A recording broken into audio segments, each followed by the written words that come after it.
Hi, welcome to my channel. Here's an update on Uthando Nesthembu. Today is the day of the ceremony, the Thanksgiving ceremony kaMselegu.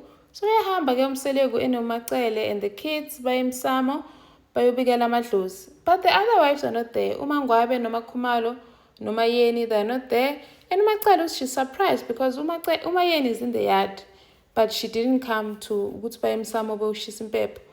And then uMselegu wabikela abaphansi ke athi ngomsebenzi asho nokuthi ucela uFlo ukuthi asize uSnake to be a better child nokuthi uMpumelelo must stop making kids saying wenzela yena because yena he has his own kids. And then umacela athi apha ungenaphi kanti uSnake uMpumelelo nabathi avela athi hawu weza ubaba uthinta enye into, was not expecting it. And then the ceremony starts around 12:30. The guests start arriving. Abantu bakaduma athi uMselegu is expecting around 25 to 50 people. Abamukele ke uMacele, no sign of the other wives. And then around 2:30, avele ke uMayeni walking in ceremony. Athi vele yena she's coming in as a guest because vele nje uzoba isivakashi because umenyiwe and there's a catering, so she doesn't have to do anything.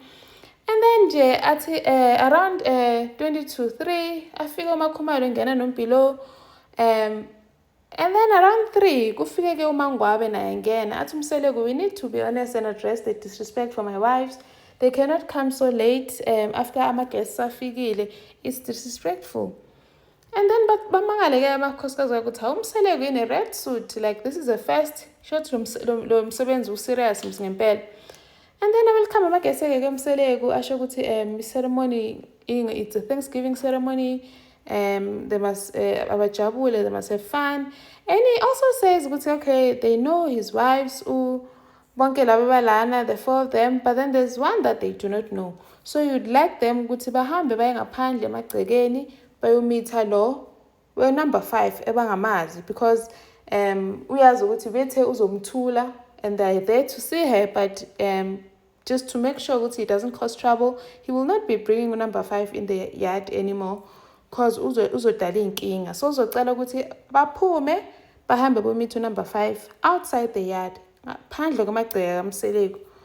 And then athi asukume a certain man called uButvukile asukume athi uMselegu, I think like ukhulumela amakhosikazi sodinga ukuthi bona baconfirm ukuthi vele abamfuni number 5 ukuthi angene emagcekeni.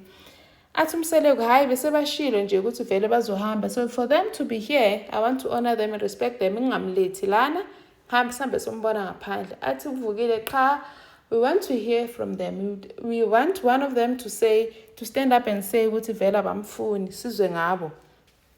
uMakhumalo asukume ke athi given ukuthi ngeke sichubele phambili singasukumanga ngizokhuluma ke ababingelele athi so thina la we here for the Thanksgiving ceremony, lokho kunye lokho asikwazi. Lento sekukhulunywa ngayo asiyazi, so nje kungaba mnandi ukuthi ihambe yenzela ngaphandle as ubaba uMthombeni eshilo. Asukume ke no Mangwabe athi asupport naye ukuthi naye she feels ukuthi bona, because there are people amongst them who are not okay with the situation ka number 5 for now, so it's best ukuthi bahambe yomeetha ngaphandle angazi emagcekeni abo. Asukume koMayeni naye abeke izwi athi naye she feels ukuthi abahloniphe nje i-decision kaMselegu bambe bombona ngaphandle because bona abahlangene nendaba le enye ekukhulunywa ngayo, bona bazele kuphela indaba ye-Thanksgiving ceremony. And then athi angibuze ke kuwe Vukile, I don't know ukuthi mhlambe this was planned ukuthi nina nifuna ukuthi nifike la bese niyasurprise ngendaba ka number 5 beniplanile lento, because if you did then uchatha uMselegu namakhosikazi wakhe. uMselegu, as you can see, is not well. After nihamba nonke la, the 4 wives are the ones that have to stay behind and take care of him. So wena mamchatha namakhosikazi wakhe uqeda wena uhambe uye kwakho uyoba right namakhosikazi wakhe ayilunganga, that thing is not right. And then athi so please respect us, nihambe niyenze the way asho ngakhona noyenza ngaphandle because umsebenzi wanamhlanje la ekhaya umsebenzi we-Thanksgiving ceremony. Basho ke ukuthi hayi waze wabadelela uvukile to want to detect them kwabo, like uMangwabe was saying ukuthi how can he come as a guest and come and detect them wabo ukuthi abasukume while uMthombeni esekhulumile. Ibadelelile kakhulu leyo nto. No mayena athi uyazi uvukile is so disrespectful, how can you say these things about us, adinga ukuthi thina sikhulume while uMthombeni sekhulumile. Umayena athi nje uMthombeni umjikele, she doesn't understand why uMthombeni had to bring in number 5 while she specifically asked him not to bring in number 5 with this ceremony. Kodwa uMthombeni athi yena nje is not surprised ukuthi uMakhumalo is the first one to object ukuthi number 5 eze, because ever since he told her ukuthi he wants to introduce number 5, uMakhumalo usuvele wamjikela. She has changed, she is no longer in his corner. So nje is not surprised ukuthi uMakhumalo was the first person to stand up and object.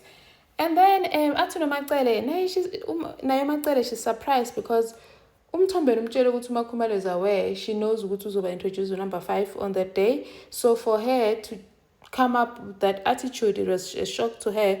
And then athi also for the wives to say ukuthi umsebenzi wanamhlanje, they didn't know ukuthi it's about what. It's a shock because ubatshelile the time they were at Sipak ukuthi kuzoba nomsebenzi. So for them to like turn on like that on him was just a shock to her because benza ngathi bonke abasazi lutho. And then athi umayena uyazi uyisigebengu uMseleku, uyisigebengu akasho ngani ukuthi umsebenzi lo uyenzela number 5 wenzela kuzo-introduce intombi yakhe. Athi uma ngabe nje if I knew ukuthi umsebenzi lo wentombi yakhe kube ngezanga, athi noma ngwabe, athi noma yeni hawo nami if I knew bengengize I'm so happy ukuthi nje angiyanga nasemsamo ngiyoshisa impepho cause ngiyoshisela umbhedo lo umsebenzi yentombi kaMseleku. Waze wasidelela ubaba, waze wasidelela uMseleku. Athi uma ngabe she feels so disrespected, uMseleku nje umkhombe nje izinto ukuthi akabahloniphi emagcekeni yabo. And then as he also doesn't value them as wives. Thank you for watching. Please like, share and subscribe. See you on the next one. Bye.